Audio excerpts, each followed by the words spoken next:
¿Cómo creen ustedes que sea? Y ahorita definimos cuáles son las vías que estarían conectadas con esa. Vean, aquí se origina, ¿no? Y entonces llegarían aquí, el parasimpático llegaría a la parte acinar y el simpático llegaría principalmente a la zona ductal. Así es, el sistema nervioso autónomo va a enviar sus proyecciones hasta la parte acinar y hacia la parte ductal de manera diferencial. ¿Cuáles son los pares craneales que llevan hacia esa posición?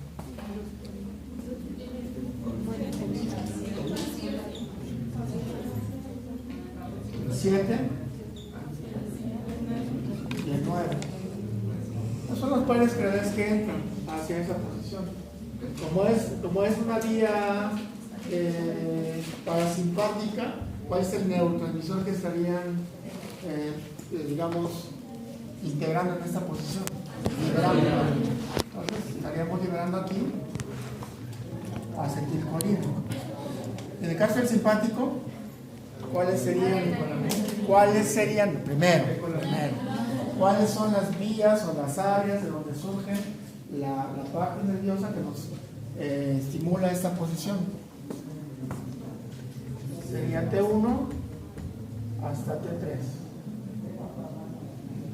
Esos son los orígenes de los estímulos nerviosos a través del sistema nervioso autónomo que nos generan esa condición. Ahora, también, como es la vía parasimpática, la vía simpática, ¿cuál es el neurotransmisor que tendríamos acá? No la adrenalina, más que adrenalina. Obviamente, como es el sistema nervioso autónomo, este sistema nervioso autónomo responde a ciertos estímulos.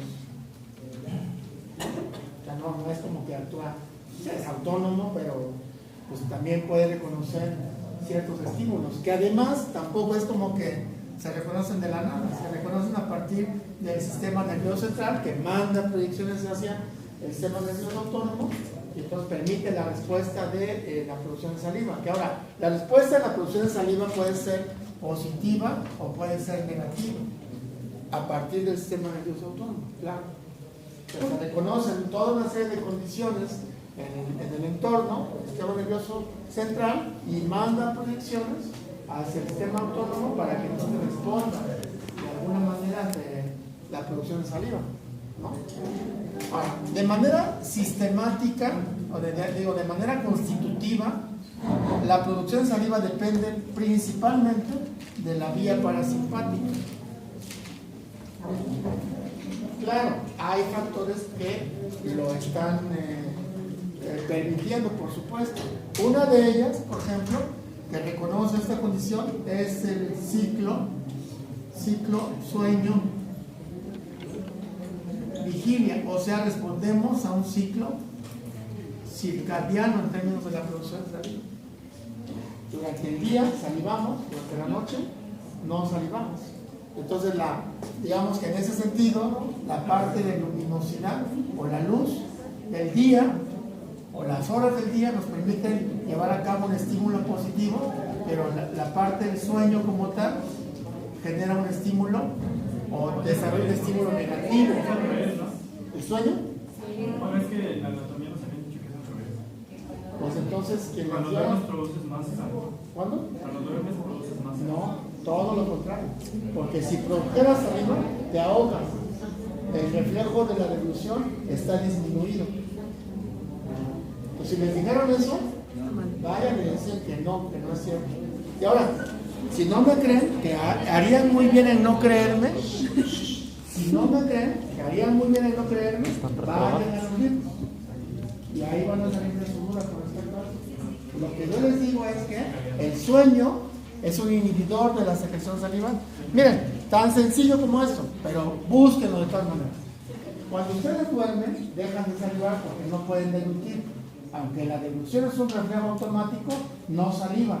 No hay capacidad de deglución. Dejan de salivar. Tan deja de salivar que el pH se modifica. ¿Te acuerdas que hace rato decíamos que dependía de la selección? El pH disminuye. Y el pH se vuelve muy ácido, porque además una de las funciones que lleva a cabo la saliva es el barrimiento, funciona como una barredora microbiana. Entonces, estás salivando, barres constantemente y te las tragas constantemente, todo el tiempo. Cuando no pasa eso en la noche, entonces la actividad bacteriana es mucho más grande que acidifica el pH de la saliva. Y entonces, cuando ustedes despiertan en la mañana después de haber dormido, ¿no? La actividad bacteriana son las suyas y cómo es su aliento en la mañana. Tienen un aliento de dragón. ¿Por qué razón? Porque la actividad bacteriana sobre los residuos de alimentos, que a pesar de que hagan un buen aseo dental, ahí está, y entonces logra generar esa condición. Dime. Bueno, y entonces, ¿por qué, nos habían dicho que cuando dormimos amanecemos con la almohada llena de baba? Eso es por una condición patológica, no es normal. Ya es una condición patológica. Para que salgan de las dudas con respecto a eso. ¿Qué otras cosas? Hay factores que favorecen la salivación y hay factores que inhiben la salivación de manera no. Ahora, de manera regular, el parasimpático es el responsable en la producción constitutiva de la saliva. Pero una vez que tenemos un proceso activo, el parasimpático y el simpático actúan de manera sinérgica para producir la saliva como corresponde.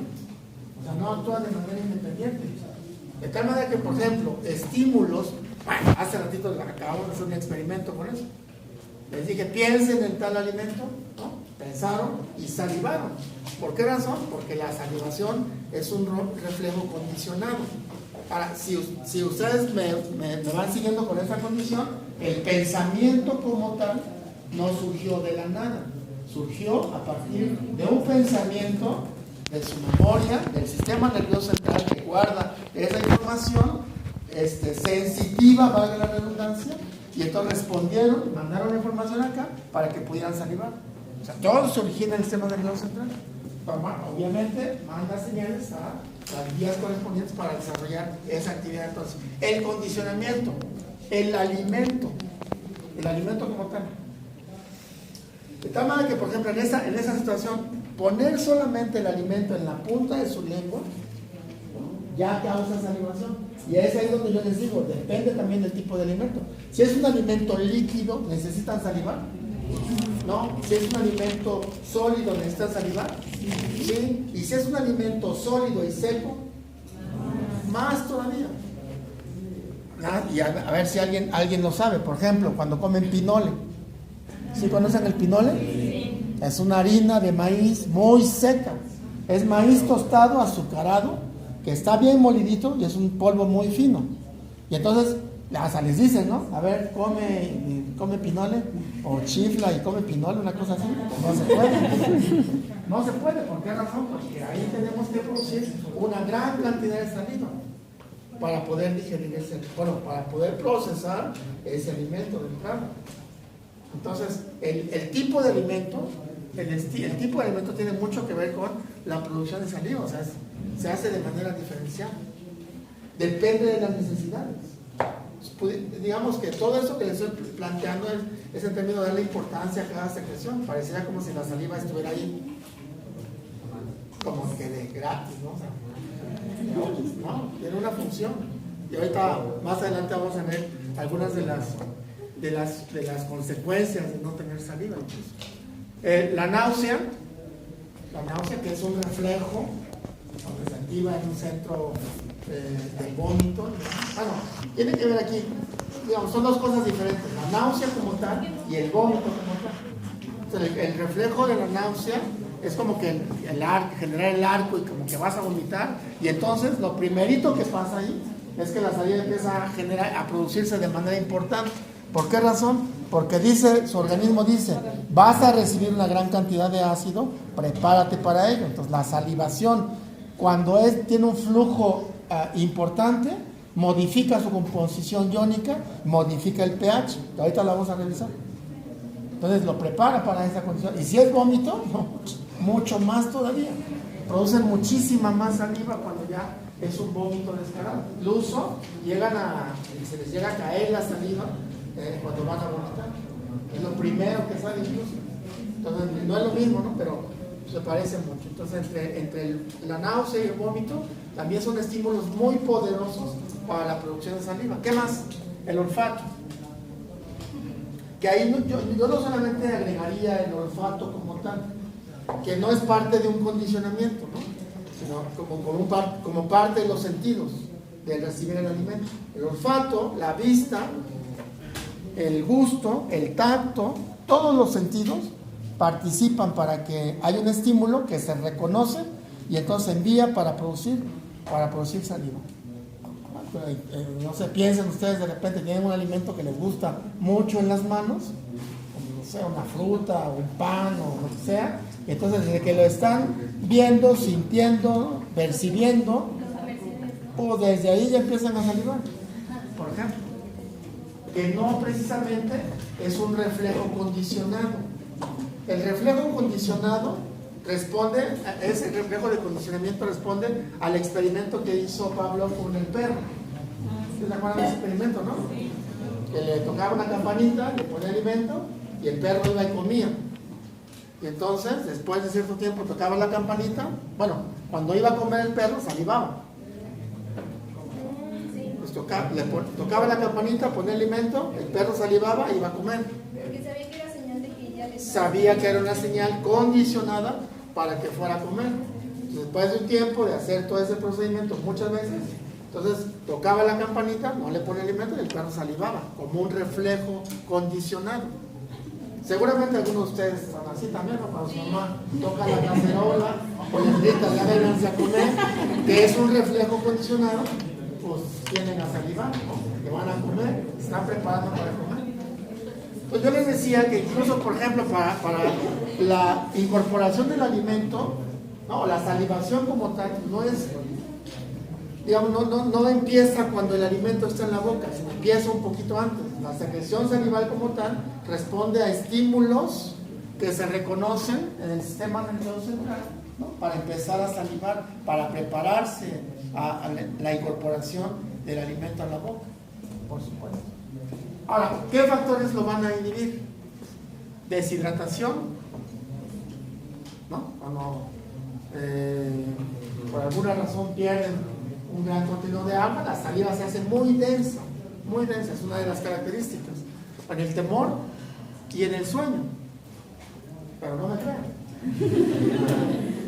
Busquen, revisen, lean. ¿Sale? Esto es del Constanzo. Es para que lo busquen también. ¿Sale? Entonces, ahora dicen, pero parece que cuando no es normal que salives durante la noche.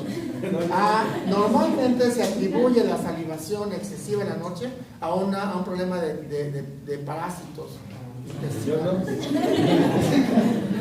O también las personas que se quedan con la boca abierta, igual hacen que... No es normal. No es normal. Es un estímulo para que sigan salivando. Podría ser, pero no es normal. ¿No? Lo normal es que durante el sueño, por la incapacidad de deglutir, pues tú tengas una disminución en la producción de saliva. Pero ya les digo, no me crean todo lo que les cuento.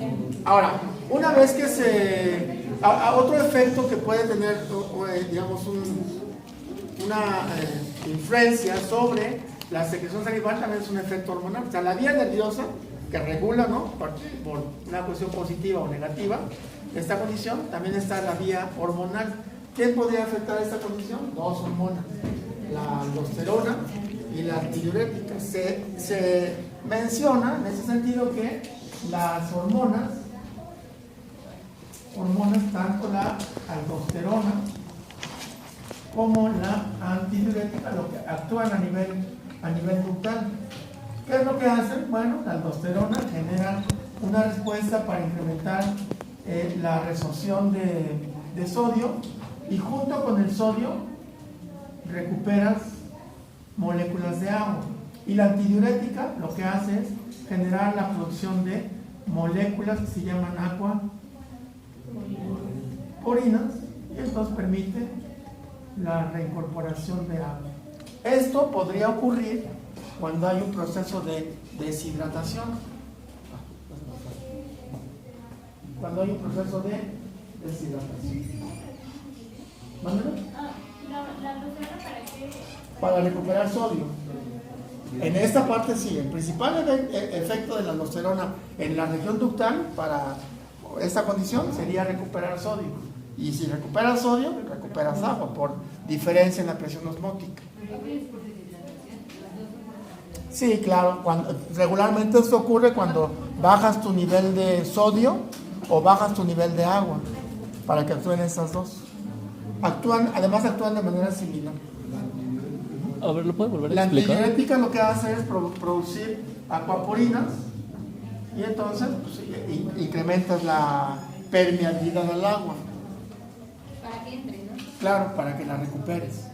Pues esto ocurre fundamentalmente en periodos de Deshidratación.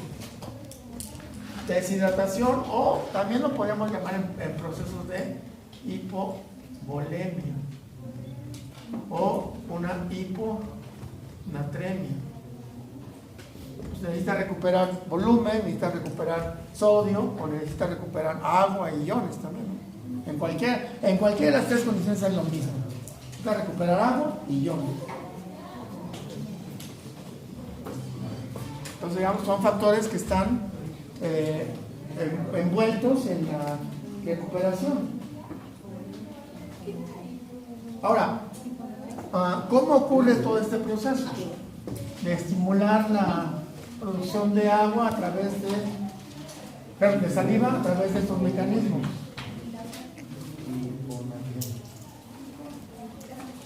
¿Cómo creen que ocurra? ¿Cómo ocurre? Ya digamos el aspecto específico para estimular la producción de saliva. ¿Qué es lo que tendrá que pasar para que la producción de saliva se dé? Por ejemplo, yo tengo aquí la enzima, perdón, la célula acinar. ¿Qué estímulo recibe la célula acinar? Parasimpático. Entonces llega aquí la célula acinar y libera, en esta porción, libera la acetilcolina. ¿Qué ocurre? ¿Cuál es el mecanismo ya celular que está involucrado en la producción de saliva?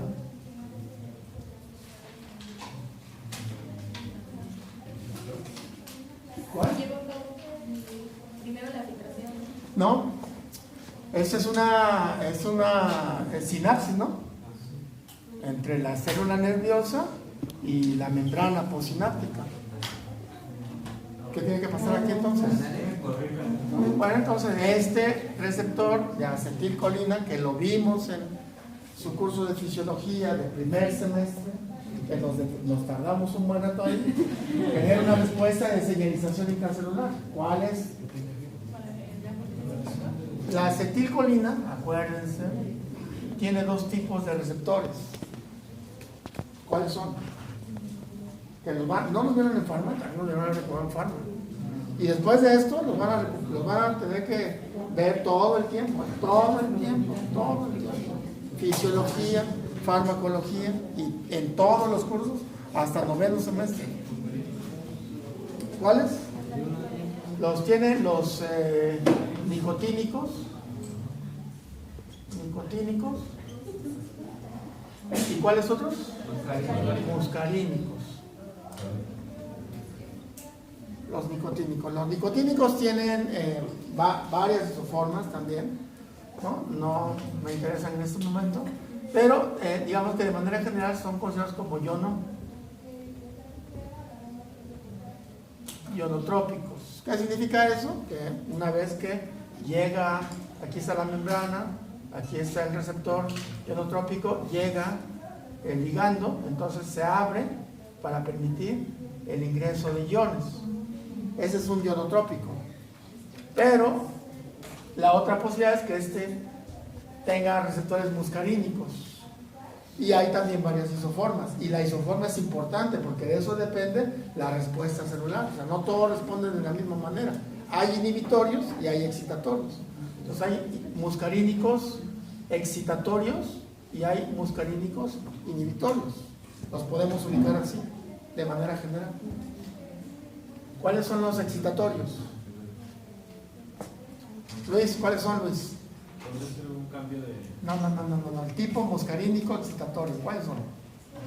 No hay cambio, o sea, van a excitar a la célula, pero ahorita vamos a ver la diferencia. ¿Por qué no estoy diferenciando de los nicotínicos? Porque tienen una respuesta diferente.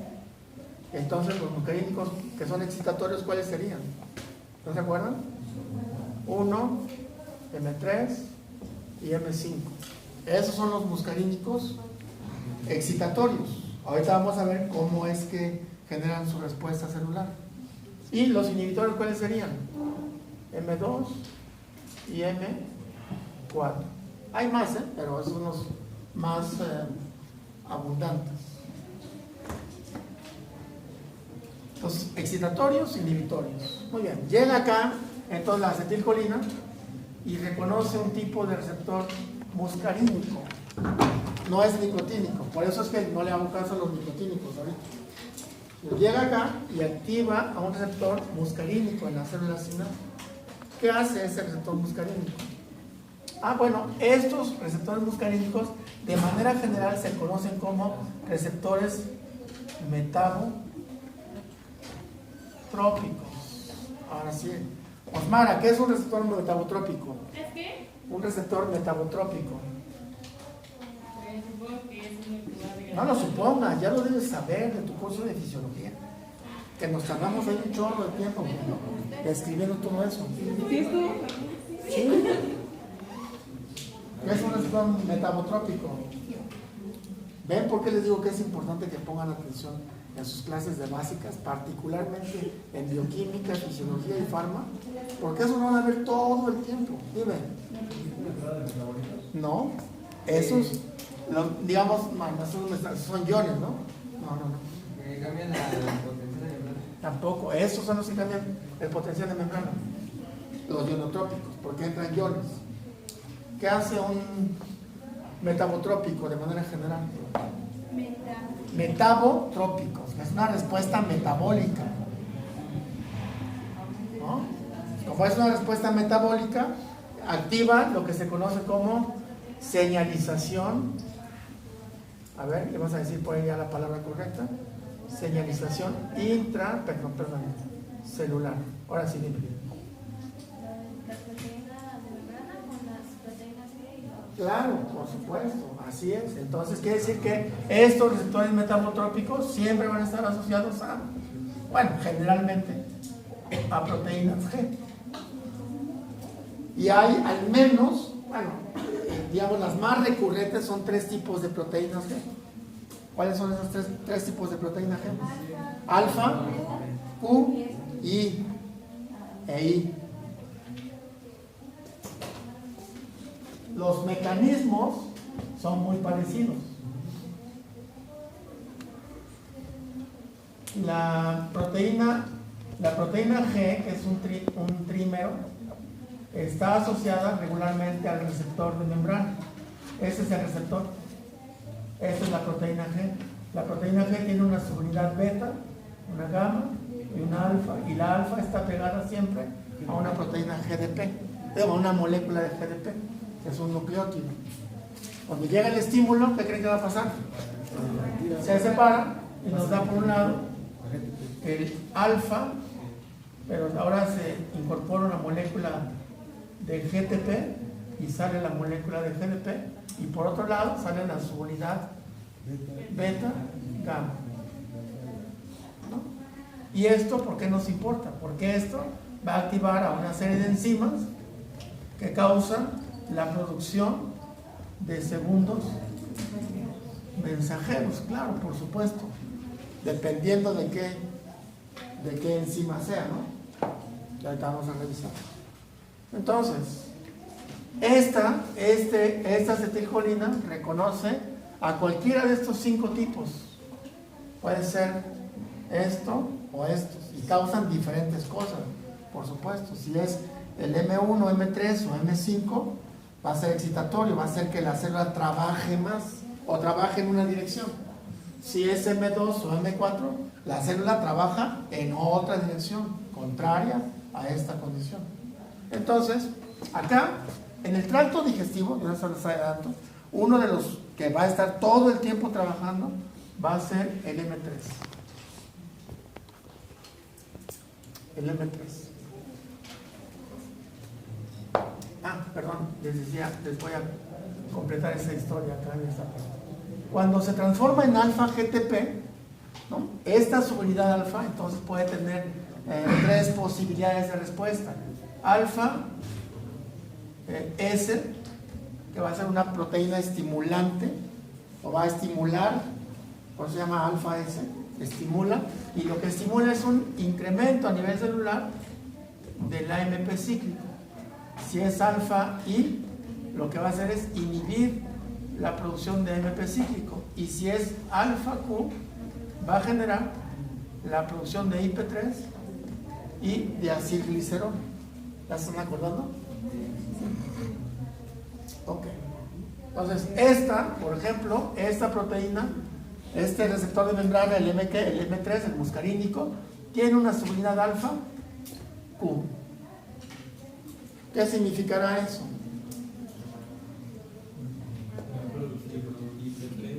Que va a, efectivamente, que una vez que se separa, va a producir la activación de una enzima que se llama fosfolipasa tipo C, y esta fosfolipasa va a degradar a un fosfolípido de la membrana para liberar el IP3 y el diacilglicerol. Estos son los segundos mensajeros. ¿Qué hacen esos segundos mensajeros ahora dentro de la célula? Tienen efectos fisiológicos. No estamos hablando de la parte acinar, ya estamos en la parte acinar, en la parte interna de la célula acinar. Ya ahí está la respuesta. Pero ¿cuál va a ser la respuesta? ¿Qué tenemos que hacer acá? Tenemos que ayudar a producir el proceso de filtración y además ayudar a producir el resto de las moléculas que forman parte de la saliva como tal, ¿no?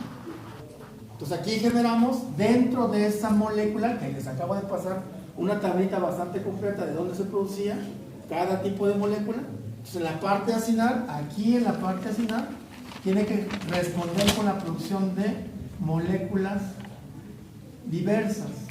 Entre esas moléculas diversas, las más importantes serían la mucina y las proteínas ricas en prolina. En la parte acinar. Revisen su tablita. Y entonces, ¿qué es lo que tiene que pasar aquí? Llega la acetilcolina a su receptor, activa su vía de señalización, y entonces hay varias cosas que ocurren aquí. Aquí hay un retículo que almacena grandes cantidades de calcio. Cuando llega el IP3, activa unas compuertas y permite la salida de calcio. Ahorita van a ver por qué es importante ese calcio.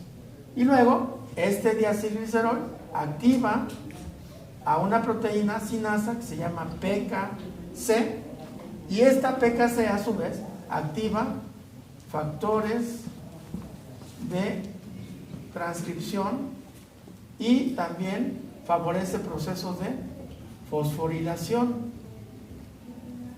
¿Y esto para qué será importante? Todo esto actúa de manera conjunta, porque entonces esta célula, ¿qué tipo de moléculas va a producir? Mucina y proteínas ricas en prolina, o sea, prolina. Y aparte va a permitir va a generar la producción de calicreína, que ya dijimos para qué sirve.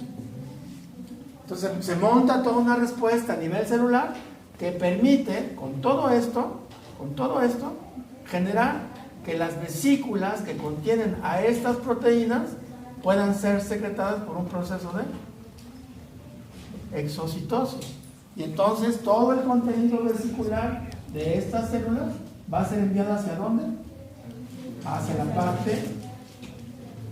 parte luminal del acino. ¿Estamos de acuerdo? Entonces se formó la saliva. Pues las moléculas que van a ser formadas dentro de la parte celular están estimuladas por la acetilcolina. Y además va a generarse un proceso de filtración. ¿De dónde? Del plasma. ¿Cuál va a ser el principal componente que aporta el plasma? Agua. ¿Qué más? Iones. Todo lo que vimos hace un ratito. Y las moléculas que también puedan filtrarse a través del plasma. Que son un chorro de cosas, ¿no? Y a partir de esta condición generamos entonces lo que sería la saliva. ¿Cómo le llamamos a esta saliva? Ya tenemos ahí la saliva.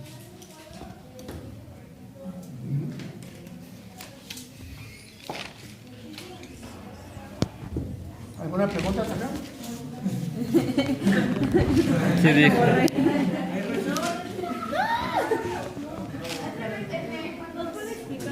Otra vez. A ver, sí, claro, sí. Ahorita lo vamos a volver a... A ver. Sí. Sí. Sí, un receptor en la membrana que se llama M3. A ver, espérame, porque te voy siguiendo. Pues dijimos que se libera, aquí está, tanto el 7 como el 9. Entonces liberan en la tintura acetilcolina. Esa acetilcolina va a ser recibida de la membrana Por su receptor, el M3, sería el M3. Ese M3 va a estimular ya sea alfa S, alfa I o... No. Solamente uno. La alfa Q. Y esta alfa Q activa una fosfolipasa y esto permite la liberación de aquí de un fosfolípido de la membrana. ¿Se acuerdan que nos tardamos como una semana construyendo la membrana? Y eso es bien interesante porque les dije, la maqueta tenía los fosfolípidos de manera asimétrica y uno de los que estaba en la parte interna, en la cara interna, era el fosfatidilinositol. Ese fosfatidilinositol que tenemos acá se fosforila aún más todavía para que después cuando llegue esta fosfolipasa, la fosfolipasa C, lo degrade y nos dé el inositol trifosfato más el diacilglicerol. Así estaría el fosfatidil fosfato y luego aquí tenemos el inositol que tiene además un fosfato en estas dos posiciones.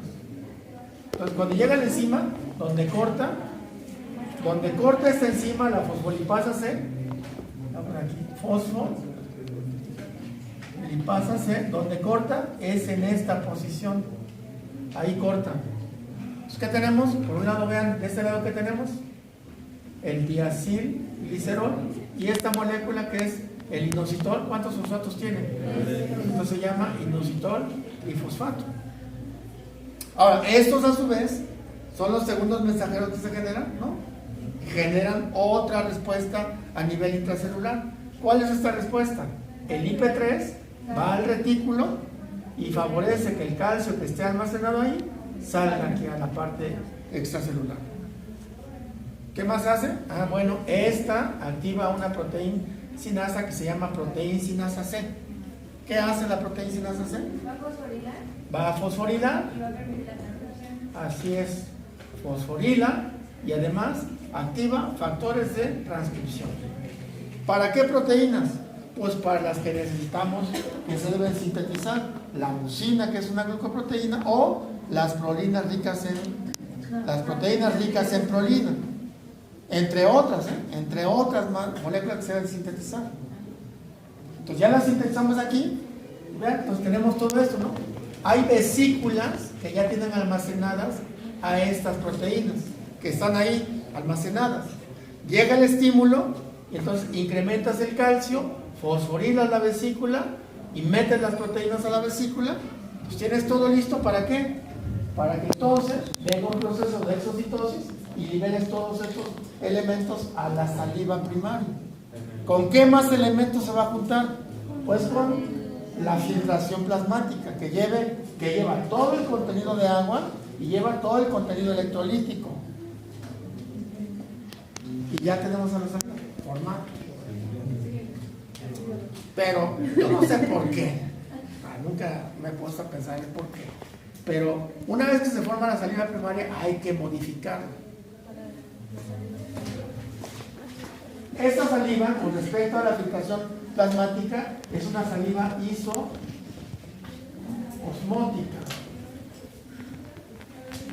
O sea, si tiene la misma osmolaridad la parte plasmática que la parte acinar, tiene la misma presión osmótica, porque es un filtrado plasmático, ¿no? Pero cuando ya sale la saliva acá, que es la saliva, ¿cómo le llamamos?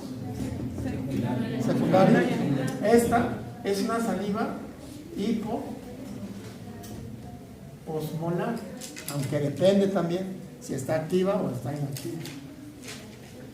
¿Qué significa eso? Que sea hipoosmolar, que tiene menor contenido de solutos con respecto a la parte plasmática, que es hiperosmolar. Acuérdense que eso de la osmolaridad tiene que ver con la comparación entre dos áreas separadas por una membrana. Entonces la parte hipoosmolar sería la parte luminal, aquí es la parte luminal y acá sería la parte plasmática. Entonces la parte del plasma es hiperosmolar, la parte luminal es hipoosmolar. Entonces así sale la saliva ya, cuando va a ser secretada, modifica su composición, deja más agua que solutos, lo acabamos de ver. Dime. Entonces yo entendí, cuando está luminal es isosmótica. No, cuando está en la parte acinar, eso sería la parte acinar, es isosmótica. Y cuando ya está en la parte final, es hiposmótica, modificó su composición. Una vez que ya tenemos nuestra proteína, el cáncer ya todo sobre ella, ¿qué es lo que le pasa? Bueno, la vesícula que está siendo atacada por el calcio, la fosforilación, sobre todo estas dos condiciones, van a permitir que la vesícula, que tiene todo este complejo de proteínas que deben formar parte de la saliva, pues entonces se vaya por exocitosis a la parte acinar, a la parte luminal acinar. Bueno, digo, cuando va a ser la parte drutal va a estar hiposmótica, ¿no? Ajá. Ahora vean, aquí todavía no hemos visto la parte de la noradrenalina, ¿no? Nos falta todavía. Estamos generando saliva. ¿Qué pasa con la noradrenalina? Bueno, digamos, la parte constitutiva, ¿no? Hace esto, y entonces el flujo salivar es relativamente lento, ¿están de acuerdo? Porque la producción de saliva dijimos que era de 1 a 1.5 por minuto, ¿no? Entonces es relativamente poco, el flujo es lento, ¿cierto? Pero cuando tenemos un proceso activo, ya no solamente estaría actuando la parte del parasimpático, sino que ahora se incluye la parte del simpático. Y el simpático tiene otros efectos diferentes a la parte del parasimpático. ¿Cuál sería? Bueno, esta noradrenalina va a tener aquí también su receptor, por supuesto. Y es un receptor que solamente se encuentra, aunque preferente va a actuar sobre esta posición, es un receptor que se denomina beta-adrenérgico. Beta-adrenérgico. Es el que responde a adrenalina o a noradrenalina también. Entonces, en el caso de este neurotransmisor con este receptor, este beta-adrenérgico sería el beta-1. Y entonces, aquí la respuesta es completamente diferente a la que veíamos acá, porque no está asociada a un receptor, a una proteína G-alfa-Q, sino que este receptor está acoplado a una proteína beta-1, que está acoplado a una proteína G-alfa-S. ¿Cuál dijimos que era la vía de señalización para el G-alfa-S? El epicíclico. Entonces, la subunidad alfa con GTP activa a una enzima que se llama adenil ciclasa. Aquí está la proteína. Entonces, esta proteína lo que hace es tomar una molécula de ATP y hacer una estructura cíclica. Y entonces se convierte en AMP cíclico. Ese es el segundo mensajero. ¿Qué hacen los segundos mensajeros? Amplifican la respuesta. Y parte de la amplificación de la respuesta es que esta activa una proteína que se llama PKA, proteína quinasa A.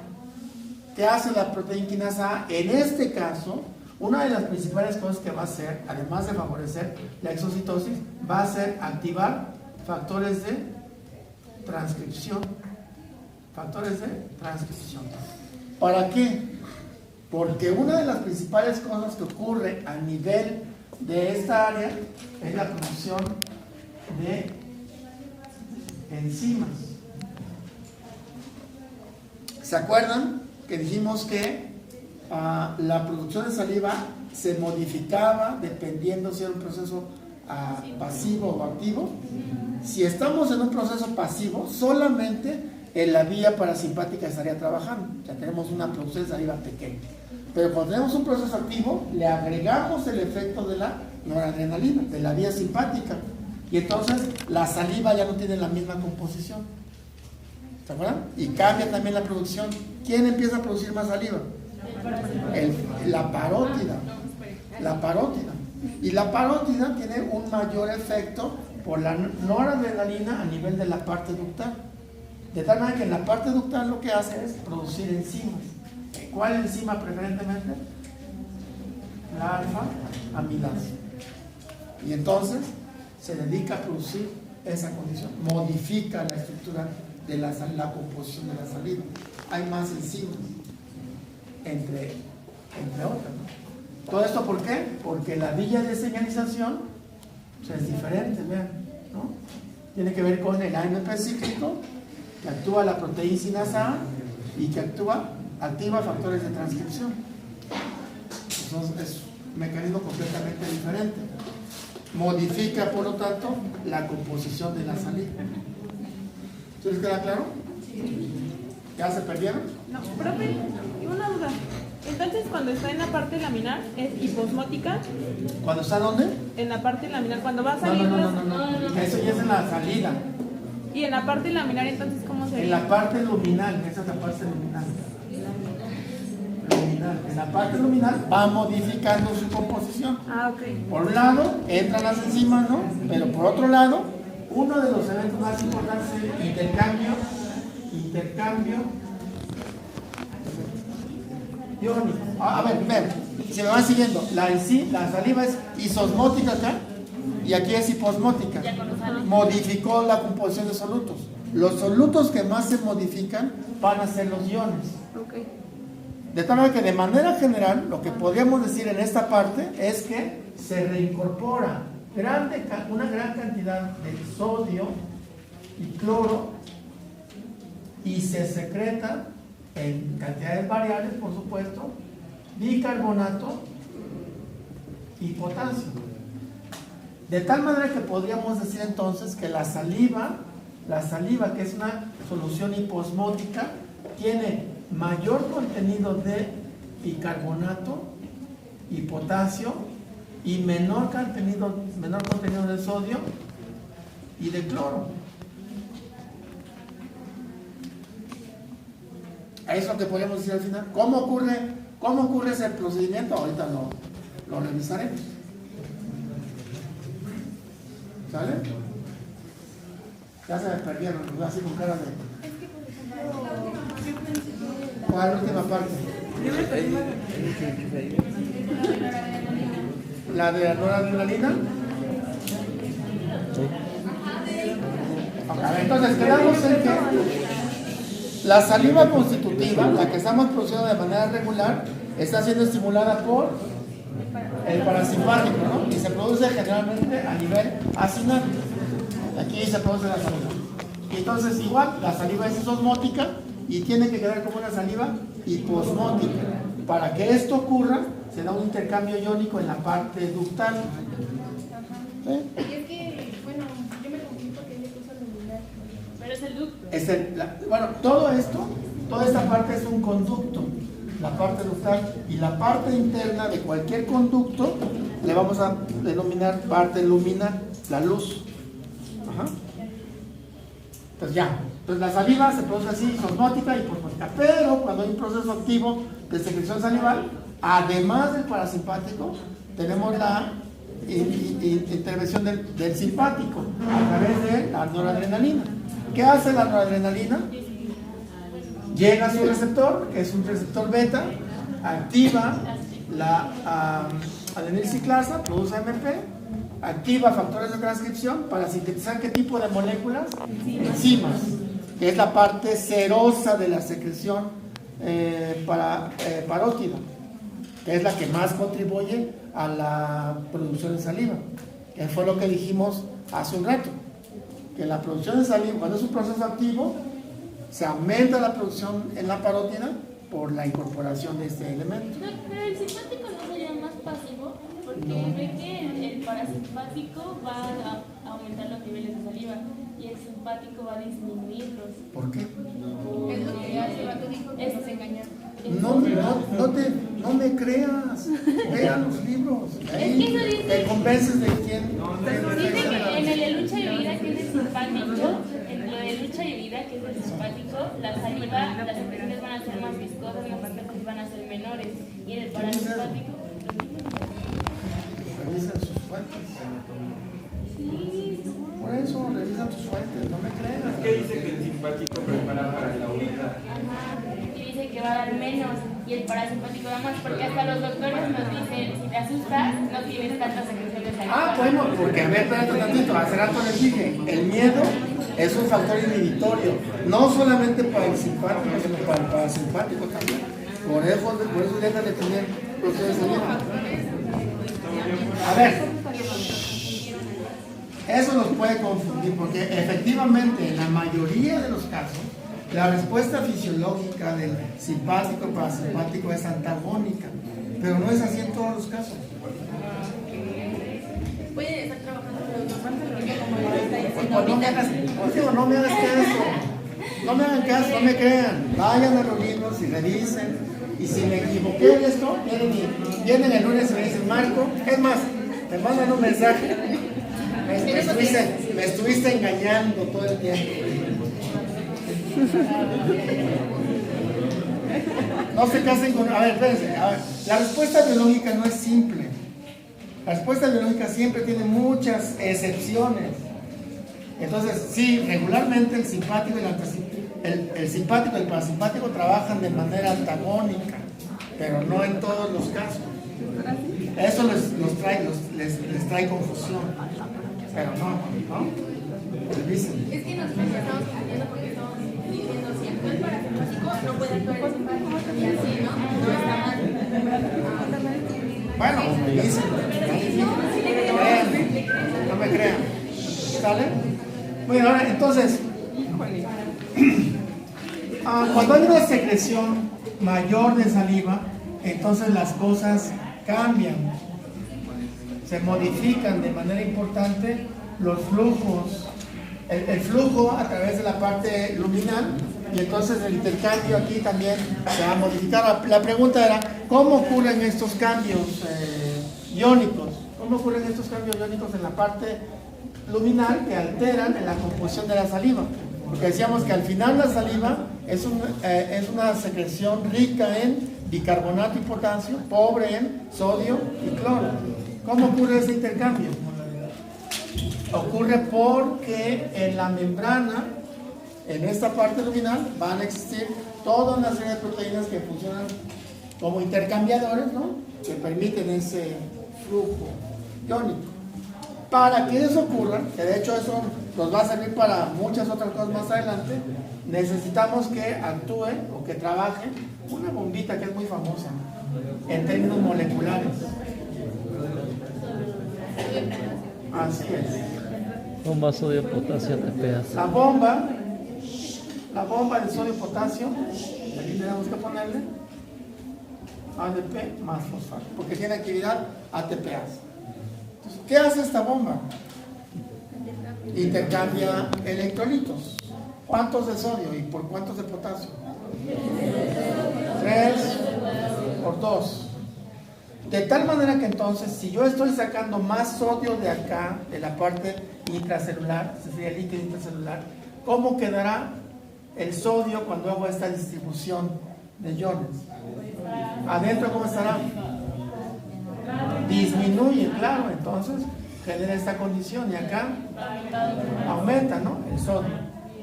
Aumenta la concentración de sodio. ¿Y el potasio? Aumentado en el Aquí aumentaría el potasio y el extracelular. y aquí el potasio disminuye.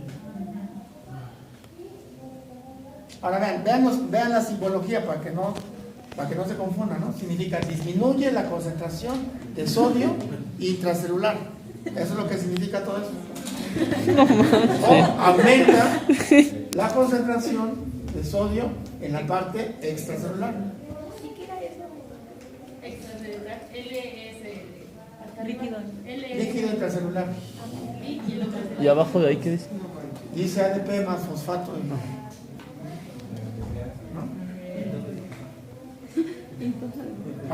¿Cuál es la consecuencia de esto en términos de el flujo iónico acá? Bueno, que entonces vean, lo que va a ocurrir es que entra, como el sodio está disminuido adentro, ¿no? Y el sodio es más elevado afuera, ¿qué va a suceder aquí en la parte de la membrana luminal? Esta es la membrana va a salir. luminal y esta es la membrana basal. Aquí tenemos el plasma y aquí tenemos la formación de la saliva en la parte luminal, de la membrana luminal. ¿Qué va a pasar? Pues viene aquí la solución isosmótica que tiene un alto contenido de sodio en la parte de afuera. ¿Qué va a suceder? Va a entrar. Claro, por diferencia de concentración, el sodio tiende a entrar y luego a consecuencia de esto sale un protón. Sale un protón. Y luego, como eso no puede quedar así, este protón regresa. ¿Y cómo es la concentración de potasio aquí? Elevada. Pues entonces entra un protón y ahora sale una molécula de potasio. ¿Cuál es el efecto neto de esta interacción? El efecto neto de esta interacción entre esos dos intercambiadores. ¿Qué se logró entonces? Vean, se logró meter el sodio que estaba aquí, ¿no? Y sacar el potasio que teníamos en la parte intracelular. ¿Ya vieron? Sí. Metimos sodio por este gradiente y ahora sacamos potasio, que fue lo que estamos diciendo acá, ¿no? Ya llevamos una parte del intercambio. Sacamos el sodio y metimos a la parte luminal al potasio. ¿Cuál nos falta? Nos falta el cloro y el bicarbonato. ¿Cómo le hacen con esos intercambiadores? ¿Dependen de este gradiente? Pero no está al revés, y metimos el sodio y sacamos el potasio. ¿Está al revés? No, porque esa es la parte plasmática. Y la luminal es afuera. La luminal es afuera. Entonces ahí. Es la parte. ¿En la luminal sale el sodio? No, se mete el sodio. Se mete. Ah, ok. Y aquí está, ¿no? Este sodio, ¿a dónde se va? Pues acá, vean. 3 sodios que se meten a la parte plasmática. Ah, ok.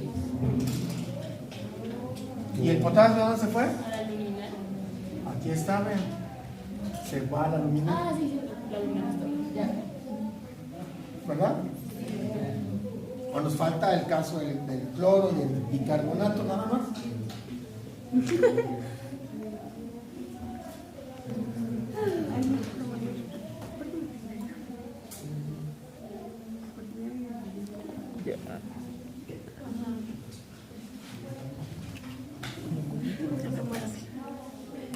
¿Tú?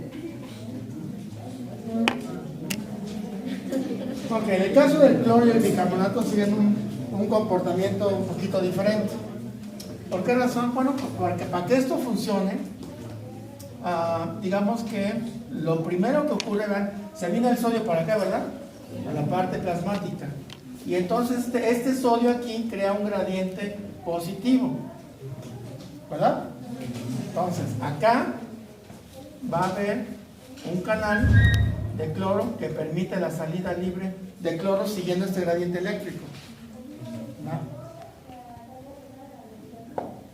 Sin embargo, aquí entonces va a haber otro intercambiador que permite la entrada de cloro, pero a consecuencia de ello sale el bicarbonato.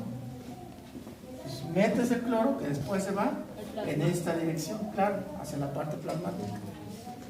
Sin embargo, como a veces necesitamos modificar la secreción de bicarbonato, porque a veces necesitamos más bicarbonato para que modifique el pH de la secreción salival, entre mayor sea el flujo de saliva, mayor bicarbonato necesitamos, porque por algo requerimos tanta saliva. Entonces necesitamos meter más bicarbonato. Y entonces aquí hay una proteína más que se llama CFTR. Es una proteína que se llama transcrito relacionado por aquí. Transcrito relacionado a la fibrosis cística. ¿Y qué hace este canalito? Bueno, este cloro, en lugar de dejarlo salir hacia la parte plasmática, lo manda a la parte luminal. ¿Para qué? Para que este cloro que está aquí regrese y permita mayor secreción de bicarbonato. Es un factor que promueve la secreción de bicarbonato cuando hay necesidad de una mayor secreción.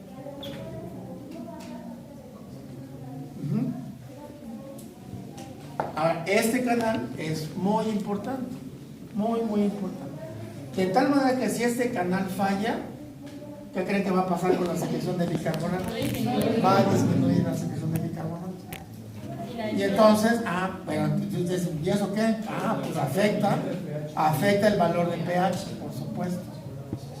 Así es. Y no solamente eso. Entonces, crea una modificación en el gradiente electrolítico que hace que incluso el sodio no pueda ingresar. Y entonces, como ocurre un desorden electrolítico, la producción de saliva se ve afectada. Una de las características de la fibrosis cística, entre muchas cosas, es la falta de salivación. ¿Se ve afectado el canal, la fibrosis? Y lo que ocurre aquí es que en la fibrosis se ve afectado este canal iónico. Y ya con eso.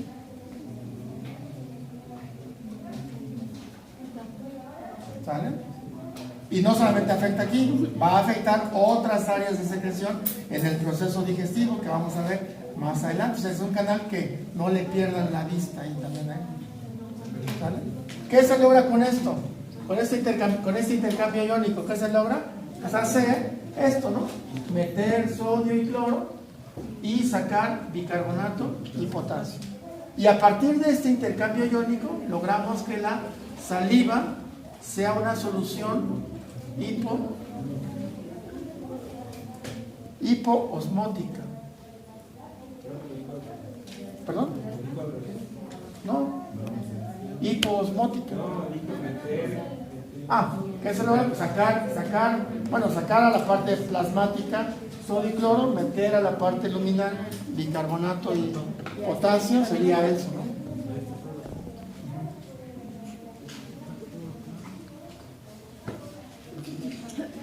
¿Por qué razón ocurre eso? Porque el sodio es el que tiene la mayor capacidad de atracción de agua, más que el potasio o el bicarbonato, por la diferencia de electronegatividad, por supuesto. ¿Vale? Muy bien. Ya logramos sacar entonces la saliva.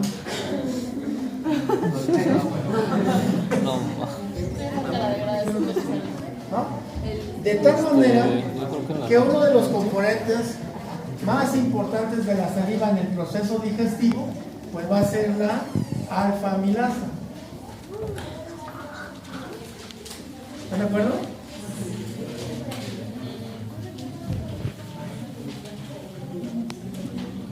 Uno de los componentes que nos llama la atención en todo este proceso va a ser la producción de la alfa, de la enzima que se denomina alfa-amilasa.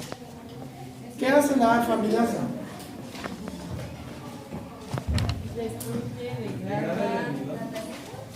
Es una enzima, se cataliza por supuesto, y entonces es una enzima que actúa sobre polímeros de carbohidratos. ¿Cuáles eran esos dos polímeros? Almidón y glucógeno, cualquiera de esos dos polímeros. Y entonces lo que hace es llegar sobre estas moléculas y producir de manera particular la hidrólisis, claro. del enlace que mantiene unidos a estas moléculas. Ahora pregunta, ¿qué enlaces químicos tenemos presentes en estas moléculas? Glucosídicos, ¿sí? ¿De qué tipo? ¿Covalentes? Todos son covalentes. ¿Qué tipo de enlaces?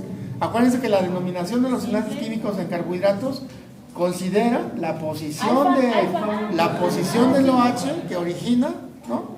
Y además el carbono, inicio y el final, ¿no?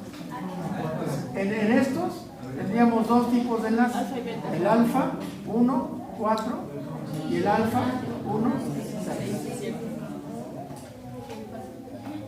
¿Qué significa esto? Pues que tenemos una molécula, un polímero, aquí así, ¿no? Y dependiendo de si es almidón o glucógeno, se da la ramificación, y en la ramificación tenemos un enlace particular, ¿no? En este sería el enlace alfa 1,6, y aquí, y aquí, y aquí, y en todos los demás sería el enlace alfa 1,4. Esta enzima está constituida más o menos por 511 aminoácidos. Les voy a platicar un poco de esa enzima, ¿no? Cómo está constituida para entender su funcionamiento.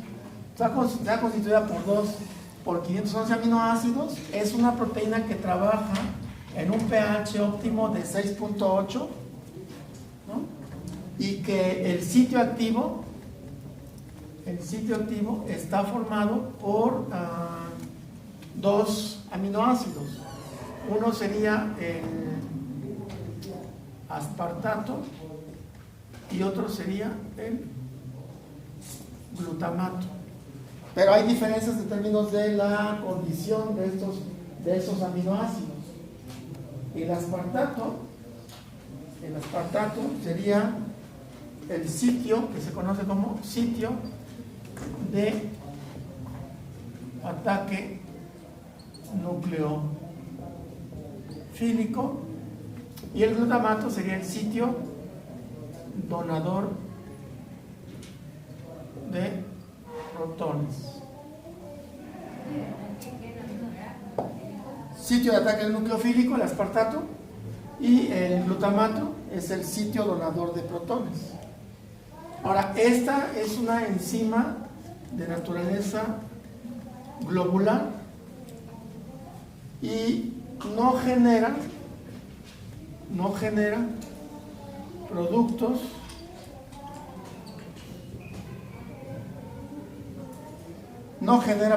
terminales. Entonces eso les debe de dar una idea de qué es lo que hace de manera general. Y solamente el sitio activo solamente puede atacar enlaces alfa 1,4. No puede degradar otro tipo de enlaces, solamente degrada enlaces alfa 1,4. No puede actuar sobre otros sitios. De tal manera que entonces ustedes indíquenme, por ejemplo, en esta molécula que tengo aquí dibujada, cuáles son los sitios en donde sí podría actuar. ¿Aquí? ¿Aquí en esta? No. ¿En este? Sí. ¿En este? También en este. ¿En este? No. ¿En este que está aquí? Sí. ¿En este?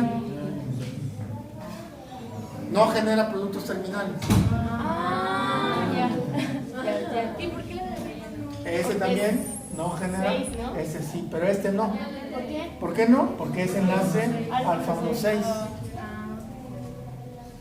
Entonces es una enzima bastante particular porque es de este tipo globular, en donde en el sitio activo vamos a tener entonces al glutamato y al aspartato. Entonces tenemos aquí la parte globular y aquí tenemos metido el enlace glucosídico. Este sería el carbono 1, este sería el carbono 4. Aquí tenemos el resto de la molécula, ¿no?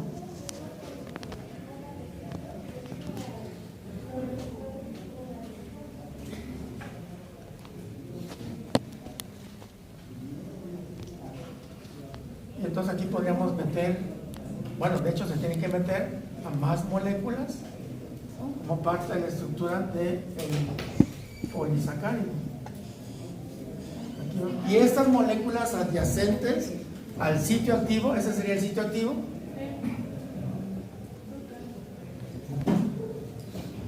Ese sería el sitio activo. El sitio activo va a tener en posición central el enlace químico que se va a degradar, y en las posiciones laterales debe tener más elementos de carbohidratos. Por eso no actúa en sitios terminales. O sea, como que debe estar, como que la molécula debe estar sostenida a lo largo de la proteína para que pueda actuar esta enzima. Ahora dice que tiene dos sitios, ¿no? El aspartato y el glutamato. El aspartato como sitio de ataque nucleofílico y el glutamato como donador de protones. ¿Esto qué significa? Los dos son aminoácidos ácidos. Entonces, el glutamato dice que es un donador de protones. Por lo tanto, la posición terminal del glutamato debe estar de la siguiente manera. Con el grupo carboxilo sin disociar. Y el aspartato dice que es el sitio de ataque nucleofílico. ¿Cómo debe estar? Entonces, aquí el aspartato, que es un aminoácido ácido, va a estar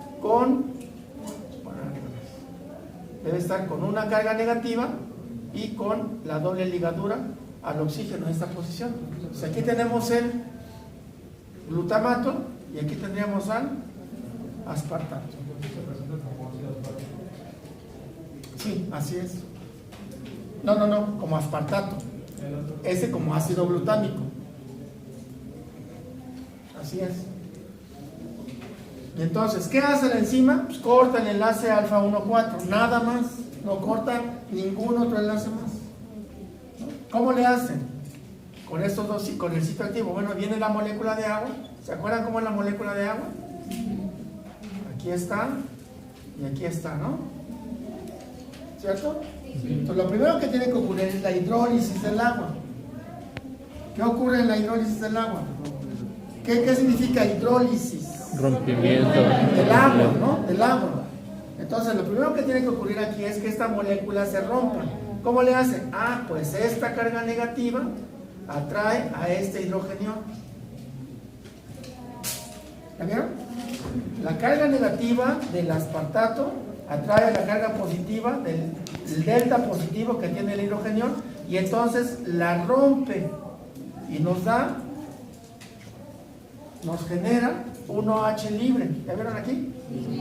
Este OH libre se mete en este enlace del oxígeno y entonces rompe aquí y aquí queda un OH.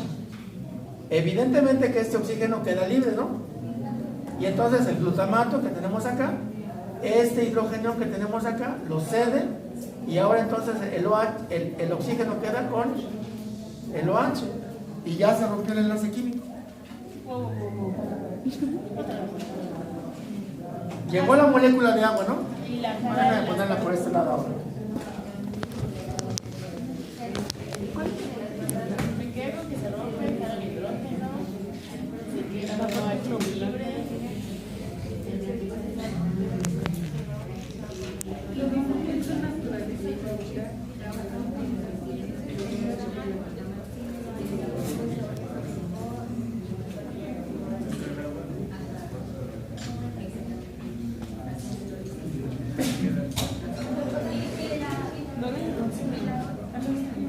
A ver, entonces, ¿qué entra primero?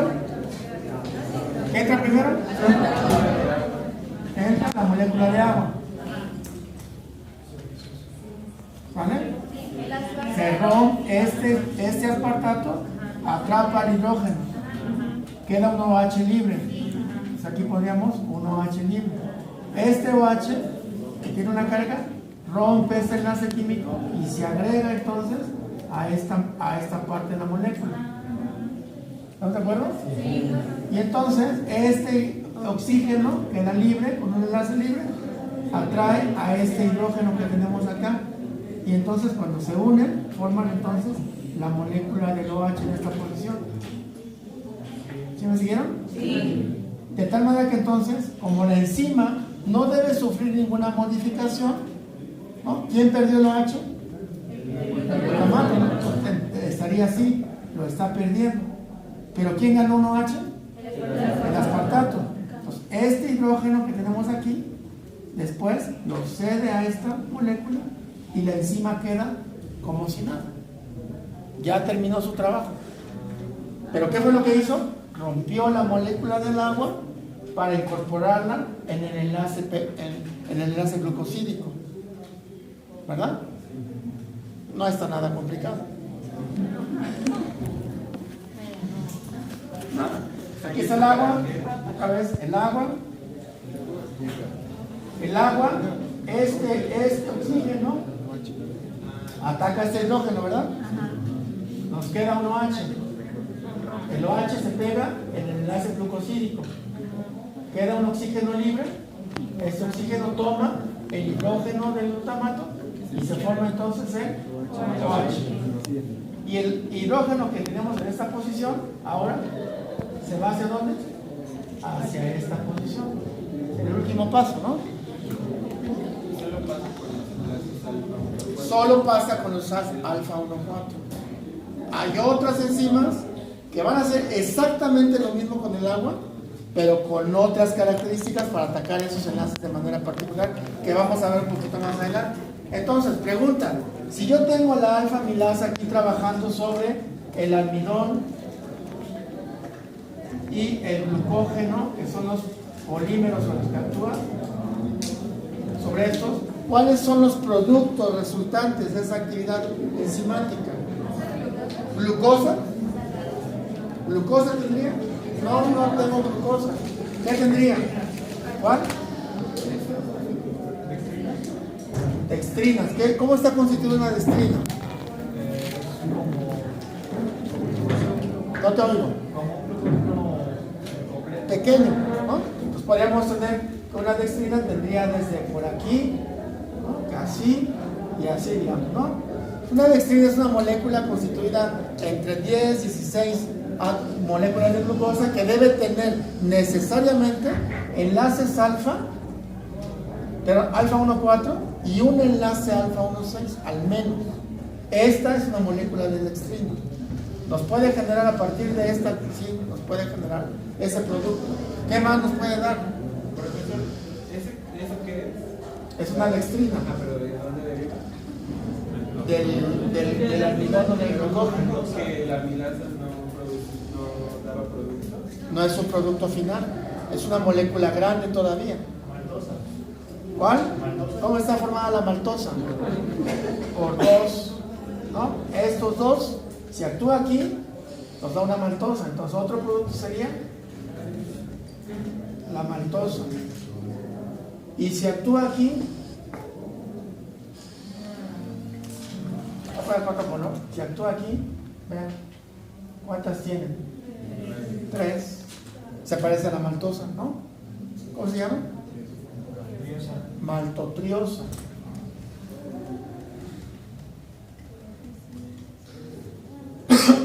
Muy bien. Y ahora, por ejemplo, si corto esta posición, vean, ¿ya vieron? Es esta y esta. Esas 3. ¿La puedo cortar? Sí, ¿por qué no? Tiene alfa 1,4, alfa 1,4, alfa 1,4. Pues la puedo cortar. ¿No? Pero tiene alfa 1,4 y luego tiene alfa 1,6. ¿Cómo se llamará esta molécula entonces? Se llama, no sé que no se les olvida, se llama isomaltosa. Isomaltosa. Entonces puede dar maltosa, maltotriosa, isomaltosa y dextrinas. Entonces la alfa amilasa da eso. ¿Sí? ¿Nos da glucosa libre? No nos da glucosa libre. Todavía nos sigue generando moléculas de gran tamaño. Por eso es lo que yo decía acá al principio, ¿no? No genera productos terminales. O sea, queda como intermedio. ¿Un producto terminal cuál sería? El monómero correspondiente. En este caso, una glucosa. Si no hay glucosas libres, no hay producto terminal. Nos da disacáridos, trisacáridos en forma de maltotriosa o de isomaltosa y oligosacáridos, que será el caso de la dextrina, ¿no? Bueno, no es propiamente un oligosacárido, pero como está formado por más de 3, ¿no? Pues puede considerarse como eso. ¿Sale? ¿Alguna pregunta hasta acá?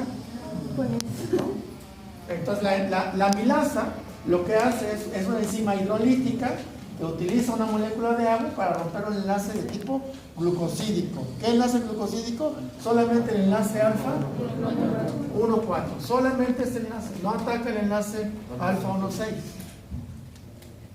Para eso necesitamos una enzima específica. Ahora, por ejemplo, también como parte de la alimentación, ¿no?, podemos incorporar lactosa. También podemos incorporar sacarosa. ¿La amilasa actuaría sobre estos? No. No. Depende. Bueno, Porque no tienen enlace alfa 1,4. Tienen otro tipo de enlace. La lactosa tiene enlace beta 1,4. La sacarosa tiene enlace alfa 1, beta 2. Entonces, ¿se acuerdan que les dije que lo íbamos a ocupar algún día? Bueno. ¿Y se acuerdan que les dije que lo íbamos a ver en mediodía? Pues ya llegó el día. Y ya pasó. Ahora miren, yo sé que de pronto pueden decir, bueno, eso nunca lo vamos a utilizar en la vida real. Yo como médico, ¿para qué voy a saber para qué quiero saber qué tienen que unos aminoácidos y todo eso, ¿no? Es que, acuérdense, ¿saben? Ya les dije cuál es la diferencia entre un técnico y un profesional. ¿No? ¿Quieren ser técnicos? Pues si quieren se los doy en media hora. ¿Quieren ser técnicos? Lo pueden ser sin ningún problema. Aprendan las cosas técnicas y entonces van a obedecer. Pero si son profesionales, deben tener la explicación correcta a lo que están haciendo. Esa es la diferencia. ¿Y saben cuál es la diferencia entre un licenciado y un doctor, por ejemplo? Doctor en ciencias, claro. Doctorado. No, doctor en ciencias, que es lo mismo, pues no. ¿Saben cuál es la diferencia entre un licenciado y un doctor en ciencias? ¿Cuál? Que el licenciado lo que hace es tomar el conocimiento, como aquí. Toman el conocimiento ya que se generó en otro lado. ¿Quién creen que generó el conocimiento? El doctor. Entonces, a ustedes deciden dónde les quieren quedar, ¿no? Después, como médicos que solamente están tomando información o como generadores de conocimiento. Y eso requiere niveles de explicación de este tipo. Esa es la diferencia. Entonces, yo pienso que ustedes como profesionales, ¿no?, deben tener este nivel de explicación. No le van a decir al paciente, es que mira,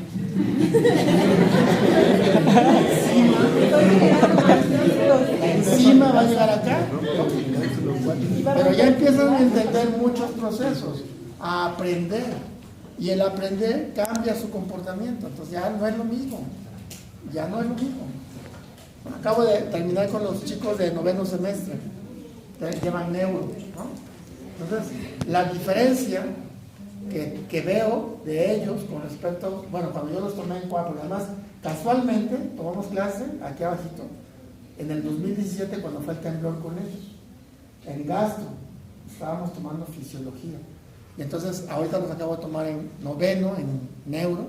Entonces hay una diferencia abismal. ¿Por qué razón? Porque van aprendiendo, y van aprendiendo cosas, digamos, que explican lo que ustedes hacen como médicos. Entonces, no lo van a hacer, ¿no? Que es parte de las quejas que a veces recibo yo por parte de ustedes, no de ustedes en particular, sino de términos generales. No, es que luego se mete a revisar la molécula fulana. ¿Yo para qué quiero eso? Pues no, es parte de la explicación. De hecho, todo esto lo vamos ya a reflejar en términos de el efecto fisiológico, para que tenga sentido, ¿no? Eso lo vamos a ver el lunes entonces. ¿Sale? Nos vemos el lunes. Gracias. Al 10 para las 9.